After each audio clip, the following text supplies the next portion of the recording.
Hello everyone, let's proceed with this lecture. Optics में आगे बढ़ते हैं। This is heading as lateral shift in a glass slab. जब कोई लाइट रे ग्लास स्लैब को पास करती है तो वो लेटरली शिफ्ट कर जाती है। कितने अमाउंट से शिफ्ट करती है वो हमको पता करना है। सो व्हाट इट इज़ यहाँ पर आप समझेंगे। लेट्स से ये ग्लास स्लैब है, तो यहाँ पे मैं लिख देता हूँ this is a slab of glass और इसका अपना रिफ्रैक्टिव इंडेक्स म्यू दिया गया है, ठीक है। और आउटसाइड क्या है? आउटसाइड एयर है, आपने एयर पे रखा हुआ है। So there will be a light coming in, so we let's consider a light which is coming like this is a light which is incident. जब ये लाइट इंसिडेंट होती है तो आप जानते हो क्या रूल होते हैं। रूल इज़ दिस कि आप एक नॉर्मल को पता करते हो। When you draw normal which is going to be perpendicular of course, तो इस एंगल को एंगल ऑफ इंसिडेंस बोलेंगे। सो ये एंगल ऑफ इंसिडेंस आपको गिवन है, इस लाइट रे का शिफ्ट बताना है। और ये एयर रेयर मीडियम है, ग्लास डेंसर मीडियम होता है क्योंकि म्यू की वैल्यू हमेशा 1 से बड़ी होती है। एयर के लिए हम 1 लिखते हैं और वैक्यूम के लिए भी। तो फिर ये नॉर्मल की तरफ बेंड करेगी। दिस शुड बी दिस, अगर ये ग्लास स्लैब नहीं होता तो आप जानते हो कि it was expected to move like this. और in absence of glass slab this was the path, but in present of glass slab it won't be. So ये टूवर्ड्स द नॉर्मल बेंड करेगी, टूवर्ड्स द नॉर्मल। और ये normal है क्योंकि denser medium है, आप जानते हो। And then we need to draw another normal on there. So let's say draw another normal here which will be parallel to this. और इसके बाद ये फिर अवे फ्रॉम द नॉर्मल जाएगी क्योंकि डाउन साइड भी एयर है। सो अगर इसको अवे जाना है तो फिर ये इस तरह से जाएगी। So that will be away from the normal. Now अभी लास्ट वीडियो में आपने देखा कि अगर ये एंगल ऑफ इंसिडेंस है तो अगर हमको ये एंगल पता करना हो कि ये एंगल कितना होने वाला है, इस एंगल के बारे में भी हम लोग बात कर सकते हैं।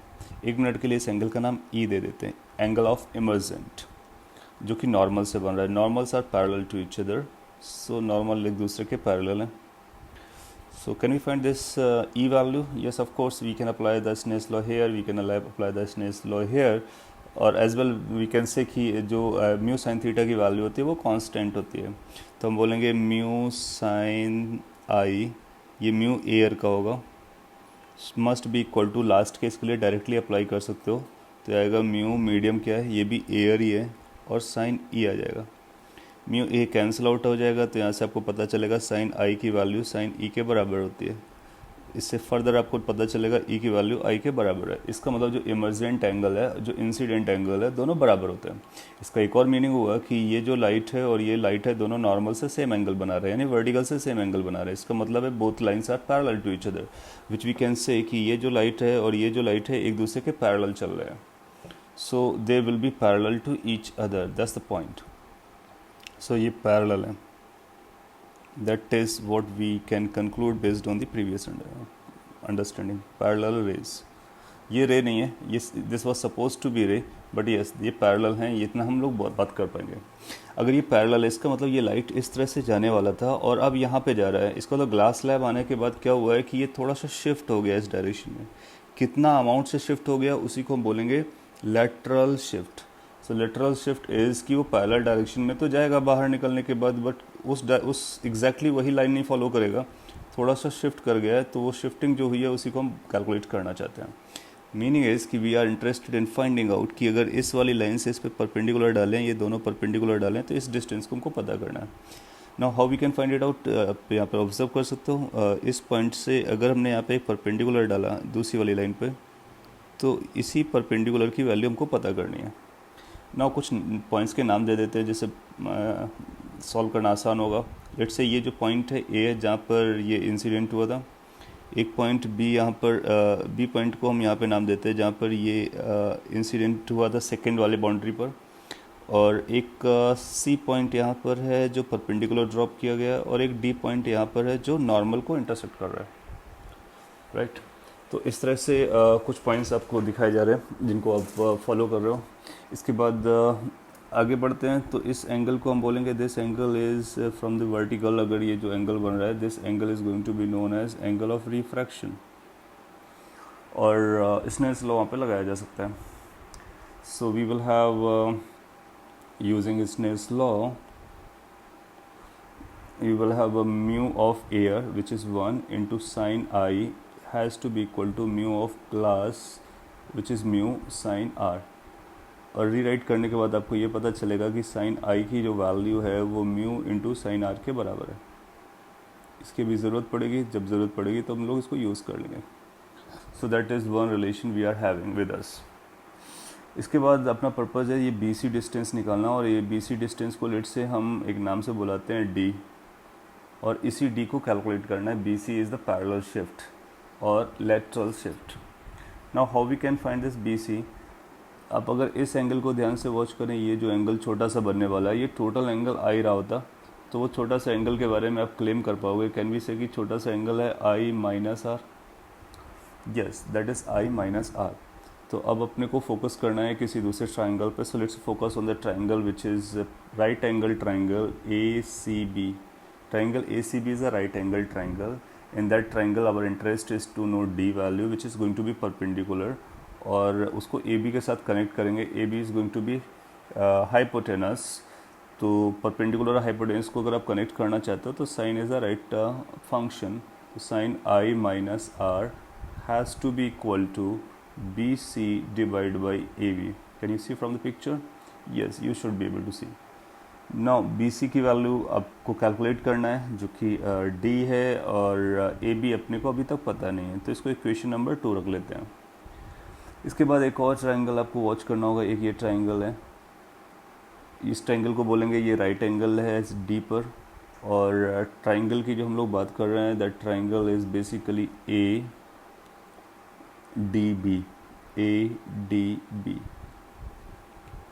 अगर आप इस ट्राइंगल को, राइट एंगल ट्राइंगल को यूज़ करते हो तो इसमें हमको ये ग्लास का लेंथ यूज़ करना है, थिकनेस. ग्लास का थिकनेस आपको दिया जाएगा. सो लेट्स से ये जो ग्लास है इसकी थिकनेस आपको दी गई है और ये टी है. जनरली वो टी टर्म यूज़ करेगा. तो टी थिकनेस का ग्लास है. इसका मतलब है कि जो लेटरल शिफ्ट आता है वो इस बात पे डिपेंड करता है कि ग्लास कितना थिक था. सो ए डी की वैल्यू टी दी गई है, और ए बी के टर्म में रिलेट करना चाहेंगे तो ये cos will be appropriate. So cos R, cos R की वैल्यू आपको मिलेगी A D divided by A B. You can call it as equation number 3. अब आपके पास इक्वेशन 1 2 3 आ चुका है. 1 का क्या पर्पस है, आई आपको गिवन होगा, म्यू गिवन होगा, यहाँ से आर निकालेंगे. So first will be solving for R. तो आर की वैल्यू आपको वहाँ से मिल गई. इसका मतलब हमारे पास आई नोन है, आर भी नोन हो गया फर्स्ट इक्वेशन से, म्यू भी नोन है, टी भी नोन है, और डी निकालना है इन सारे टर्म्स को लेकर के. So use the second and third. अगर आप सेकेंड और थर्ड को यूज़ करते हैं और डिवाइड कर देते हैं तो 2/3 करने पर, डिवाइड करने पर आपको कुछ ऐसा मिलेगा. Sine I minus R divided by cos R is equal to, that's going to be B C divide by A D. Now let's put the values. यहीं पे पुट कर देते हैं. बी सी को हमको कैलकुलेट करना है जो कि शिफ्ट है, और ए डी की वैल्यू हमको पता है थिकनेस है T. Then from here we got a formula D, the parallel shift और lateral shift is equal to T into sine I minus R divided by cos R. And that's important formula. Many time this formula directly is being asked in the examination, और इस पर based question आपसे पूछा जाता है. तो parallel shift या फिर lateral shift through a glass slab अगर आपको कभी कैलकुलेट करना है तो आप टी का यूज़ करेंगे, that is thickness of the glass slab. I is the angle of incidence, R is the angle of refraction from this first case. सो उसको हम ये फर्स्ट लॉ या फर्स्ट इक्वेशन और स्नेल्स लॉ से निकाल सकते हैं, और एक बार आर मिल गया तो कॉस आर भी मिल जाएगा. तो ये पूरा सॉल्व हो जाएगा और ये आपका आंसर बन जाएगा. Okay, next point is image formation through refraction और from using refraction through plane boundary. तो रिफ्रैक्शन जो होगा प्लेन बाउंड्री से, और उसके बाद कैसे इमेज का फॉर्मेशन होता है, that's a concern of for this particular point. So let's से कि ये एक बाउंड्री है जो आपको यहाँ पे दिखाया जा रहा है, जो दो मीडियम को सेग्रीगेट करता है. एक यहाँ पर मीडियम है म्यू1, एक यहाँ पर मीडियम है म्यू2, और एक ऑब्जेक्ट यहाँ पे रखा हुआ. This is the object. इस ऑब्जेक्ट को somebody is watching from this medium. So the person who is watching is in the medium mu1 and the object is in medium mu2.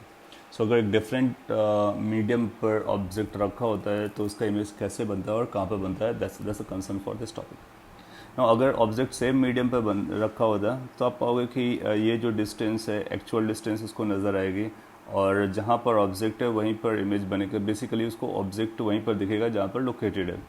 लेकिन अगर ये डिफरेंट मीडियम पर है तो changes आते हैं, डिफरेंसेस आते हैं, और वो क्या हैं कैसे आते हैं उसको समझना है ना। कोई भी आई या फिर कोई भी ऑब्जर्वर ऑब्जेक्ट को कैसे वॉच करता है, उसके लिए क्या होता है कि ऑब्जेक्ट से लाइट रेज ऑब्जर्वर तक जाते हैं, और जो लाइट रेज ऑब्जर्वर की आई पे पहुंचेगा आप पाओगे कि ऑब्जर्वर को उसी के अकॉर्डिंग दिखाई देगा, right. So let's try to find out कि इसके पास कौन सी रेज जाने वाली हैं। तो एक तो सिंपलेस्ट रे कंसिडर करेंगे जो पैरेलल, जो इसके जो वर्टिकल होगी, जो बाउंड्री के परपेंडिकुलर जाएगी। तो इस तरह से एक लाइट रे जाएगा, और अगर ये इस तरह से फॉल किया गया है तो नॉर्मल भी यही बनेगा, तो एंगल ऑफ इंसिडेंस कितना हो जाएगा, 0। और स्नेल्स लॉ के अकॉर्डिंग अगर हम लोग बात करें तो mu 2 sine I is equal to mu 1 sine R लगाएंगे। इस पर्टिकुलर केस में ये 1 है, ये रिफ्रैक्टिव इंडेक्स ऑब्जेक्ट का है, इसलिए ऑब्जेक्ट वाले के साथ हम लगाते हैं इंसिडेंट के लिए। तो पॉइंट इज कि अगर आई की वैल्यू 0 होती है, in case I 0, if I is equal to 0, तो आप पाओगे कि ये पूरा टर्म 0 हो जाएगा। इसका मीनिंग ये हुआ कि 0 is equal to mu 1 sine R, और ऑफ कोर्स म्यू 1 की वैल्यू तो 0 नहीं है, इससे ये भी पता चलेगा कि आर की वैल्यू 0 है। That means it will be refracted at 0 angle. Meaning है इसकी ये स्ट्रेट निकल जाएगा और इस तरह से आई तक पहुंच जाएगा। सो यू विल फाइंड कि it will go undeviated if it is falling eight 0 incident angle. Make sense. एक तो ये लाइट रे हो गया। जब कभी हमको इमेज बनाना होता है तो 2 रिफ्रैक्टेड लाइट रे समझना होता है। एक ये रिफ्रैक्टेड लाइट रेज है, सेकेंड कौन सी आएगी उसके लिए हम लोग एक दूसरा लाइट रे को वॉच कर सकते हैं। So let's consider another light रे। अगेन ये पैराक्सियल अप्रोक्सीमेशन वाली, यानी ये जो एंगल है ये बहुत छोटा एंगल लिया है, हालांकि देखने में बहुत बड़ा दिख रहा है but it is very very small. So अगर एक एंगल आपने यहाँ पर एक लाइट रे को कंसीडर किया है तो उसके लिए फिर यहाँ पर एक नॉर्मल ड्रॉ करेंगे, और फिर ये लाइट रे जाएगी, राइट। अब इसके पास 2 ऑप्शन है, ये इधर जा सकती है और इधर भी जा सकती है, डिपेंडिंग अपॉन द सिचुएशन, और डिपेंडिंग अपॉन कौन सा मीडियम डेंसर है, कौन सा मीडियम रेयरर है।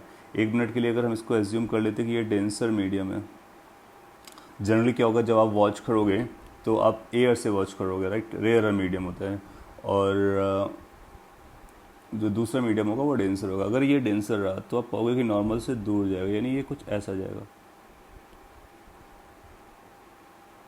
which was supposed to go like this, but it's not moving in that way because of this medium boundary. So let me, if I draw this path as well, so कुछ ऐसा था, इसको erase भी करेंगे तो चलेगा।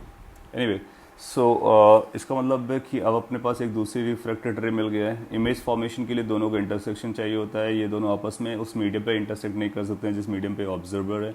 इसका मतलब ये रियल इमेज नहीं बनाएगा, वर्चुअल बनाएगा। तो इसको बैक साइड प्रोड्यूस करेंगे। जब इसको आप बैक साइड प्रोड्यूस करोगे तो जहाँ पर ये इंटरसेक्ट करेगा वो पॉइंट इमेज की लोकेशन होगी।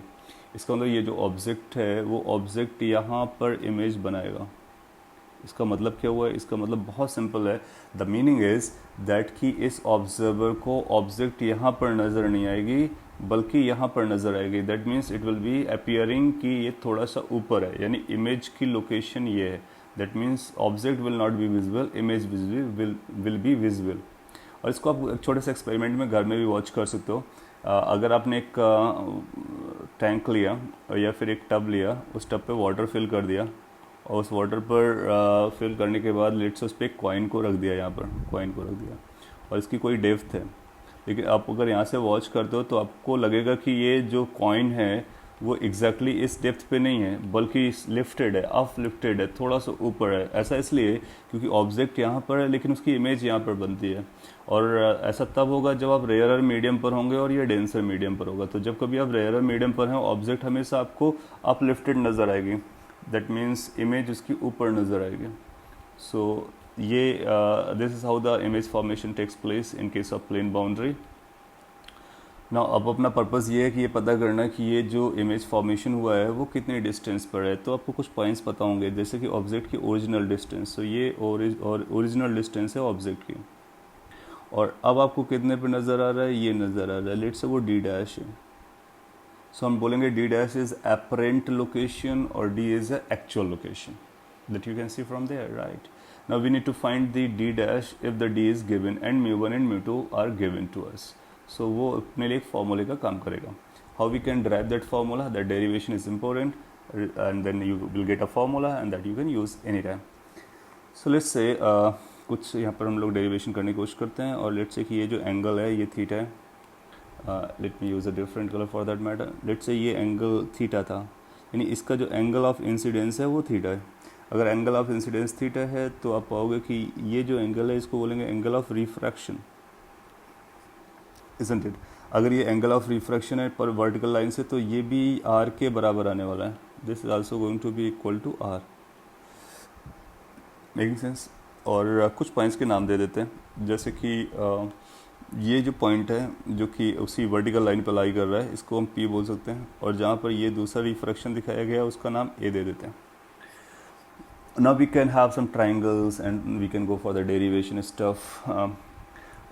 ये जो PA डिस्टेंस होगी, PA डिस्टेंस काफ़ी छोटी होगी, thetas are very small, so we can say PA is small as theta is small. When we say small, that means they are very very small. So ये बहुत छोटी सी distance है. Anyway thetas are small, ऐसा भी हम बोल सकते हैं. So let's catch the triangles. अगर हम लोग ट्राइंगल कैच करते हैं, right angle triangle O P A, this is a right angle triangle, this is right angle at P. इस ओ पी ए ट्राइंगल में अगर हम टेन थीटा की वैल्यू को अप्लाई करते हैं, so what this tan theta is going to be? Can we say tan theta की value आएगी perpendicular which is P A divide by base which is P O. Making sense? Now you consider the triangle IPA. If you consider triangle IPA, again P is a right angled. इसके लिए 10 of R लगा सकते हो. आप 10 of R apply करने के बाद आपको पता चलेगा PA divided by PI. Are you getting this point? Yes, you should get it. Now इन दो इक्वेशंस को आप आपस में डिवाइड कर दीजिए. अगर आप इनको डिवाइड करते हो तो यहाँ से एक कंक्लूजन और एक रिजल्ट निकाला जा सकता है. That is tan theta is equal tan theta upon tan R is equal to P I will get cancelled out. ये बनेगा P I divided by P O. Again हम यहाँ पे साइन कन्वेंशन को भी फॉलो करेंगे the way we use to, कि ये पॉजिटिव डायरेक्शन होगी और ये नेगेटिव डायरेक्शन होगी, और ये पी एज पोल पॉइंट एक्ट कर रहा है. सो इसके अकॉर्डिंग अगर फॉर्मूला बनाना है तो पूरे डायरेक्शन के साथ लिख सकते हैं. तो P I will be written as measurement from P in the downward direction. तो आप उसको लिख सकते हो, ये माइनस डी को इंडिकेट कर रहा होगा, और P O minus D dash, sorry yes, P O will be indicating D और which is minus. So P I is D dash and this is D. Basically ये माइनस और minus disappear हो जाएगा, cancel out हो जाएगा. तो अपने को पता चला tan theta upon tan R की जो वैल्यू है उसकी value D dash upon D आ जा रही है. ना अगर आपको लेफ्ट हैंड साइड पता चल जाएगा तो फिर अपना काम हो गया, क्योंकि राइट हैंड साइड में एक अननोन है और एक नोन है, और वही अननोन आपको पता करना है जो राइट हैंड साइड का अननोन है. ठीक है. सो इसको अगर हम रीराइट करते हैं तो ये है D dash upon D. Now let's come to this Snell's law at the boundary, क्योंकि अभी स्नेल्स लॉ तो आप लोगों ने लगाया नहीं है. सो स्नेल्स लॉ लगेगा इस ए पॉइंट पर. इस ए पॉइंट पर स्नेल्स लॉ क्या बोलेगा? Is it going to be equal to mu two sine incident angle theta is equal to mu one sine refracted angle R. तो ये स्नेल्स लॉ हो गया. अगर आपको ये जम रहा है तो यहाँ से भी हम लोग ये कैलकुलेट कर सकते हैं कि sine theta divided by sine R की जो वैल्यू है that is going to be mu one upon mu two. अच्छा, थीटा की वैल्यू स्मॉल है. जब कभी थीटा स्मॉल होता है तो साइन थीटा टेन थीटा सब आपस में बराबर होते हैं, तो इसको हम बोल सकते हैं ये approximately tan theta upon tan R हो जाएगा. ऐसा मैंने कैसे बोला कि कि साइन थीटा को टेन थीटा में कन्वर्ट कर सकते हैं, as that will be true if thetas are small and that small theta will be known as paraxial approximation. So paraxial approximation case में ये वैलिड होता है। अब आप इन दोनों को आपस में रिलेट कर लो। In case you relate this two equations together then you will find कि इसका जो वर्जन आने वाला है वो ये है, D dash upon D is equal to mu one upon mu two. Meaning है इसकी डी डैश की जो वैल्यू आ रही है वो mu one by mu two into D के बराबर आता है। और ये एक फार्मूला बन गया जिसको आप याद रख सकते हो। ये फार्मूला क्या बताने की कोशिश कर रहा है, ये बताने की कोशिश कर रहा है कि अगर आपको रिफ्रैक्टिव इंडिसेस पता हो, एक्चुअल लेंथ पता हो, तो एपरेंट लेंथ बता सकते हैं, तो एपरेंट डिस्टेंस बताया जा सकता है। D dash will be known as apparent distance, apparent distance, और डी इज एक्चुअल। क्या आता है, तो आपको एक्चुअल लिखना होगा और refractive index of the observer, जहाँ पर ऑब्जर्वर है, divide by refractive index of the medium, right. So इसको आप ऐसे भी लिख सकते हो कि this is equal to D divide by refractive index of the medium with respect to 1। तो जिसमें ऑब्जेक्ट रखा है उस मीडियम का रिफ्रैक्टिव इंडेक्स ऑब्जर्वर के रिस्पेक्ट में अगर आप निकालते हो, उससे आपको डिवाइड कर देना चाहिए और आपको एक्चुअल वैल्यू पता चल जाएगी। कई बार एक टर्म यूज़ करता है एपरेंट शिफ्ट, तो आप यहाँ से एपरेंट शिफ्ट भी बता सकते हो। एपरेंट शिफ्ट, एपरेंट शिफ्ट का मतलब हुआ कि कितना शिफ्ट हो गया है, is equal to, can we say this is the apparent shift of the object, yes. तो इसकी value D minus D dash के बराबर हो जाएगी, यस। तो आप लिख सकते हो D minus D dash, D dash की वैल्यू और डी के टर्म में आपको यहाँ पे बताया गया है। So this could be written as D within a bracket 1 minus 1 upon refractive index of the object medium with respect to observer. और अगर आप उस तरह से लिखना चाहें तो इस तरह से भी लिख सकते हैं, this is going to be mu one divide by mu to.